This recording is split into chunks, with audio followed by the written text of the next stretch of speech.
Wakati watoto wengine wamepumzika usiku, wewe unahangaika na mtoto anayelia bila sababu ya msingi. Yawezekana ni adui gesi unapambana naye kimya kimya pasipo wewe kujua.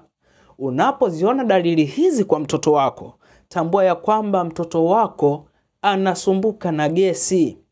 Pale mtoto anapolia bila sababu ya msingi, lakini pia pale ambapo tumbo la mtoto linajaa au kuwa bapa.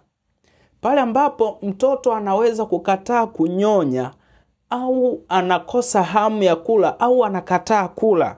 Lakini pia kama mtoto wako hali vizuri usiku na pengine imefikia hatua mtoto anapiga miayo, lakini pia tumbo lake linatoa gesi, yani pengine anajampa, mzazi unapaswa kushtuka. Tambua ya kwamba mtoto huyu ni mtoto ambaye tumbo lake limejaa gesi, na dalili hizo ni dalili zinazoashiria kwamba yawezekana mtoto wako ana gesi tumboni.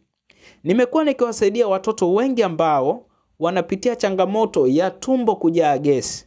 Nimekuwa nikiwasaidia watoto ambao wanapitia changamoto mbalimbali katika ukuaji wao. Pengine ni viungo havikazi, shingo, mtoto anachelewa katika zile hatua za ukuaji, anachelewa kutembea, anachelewa kutambaa, anachelewa kusimama na hata kukaa, ili hali tayari ameshafikia umri huo. Lakini pia watoto ambao wana changamoto ya allergy, watoto ambao wanakosa hamu ya kula, wanakataa kula, hao wote nimekuwa nikiwasaidia. Tunaweza tukawasiliana kwa namba ambayo ipo kwenye bio, nikakupatia ushauri na tiba ambayo inaweza kumsaidia mtoto wako kwa changamoto alionayo. Kumbuka ya kwamba mtoto mwenye afya ni ushindi wa familia. Mtunze leo, akutunze kesho.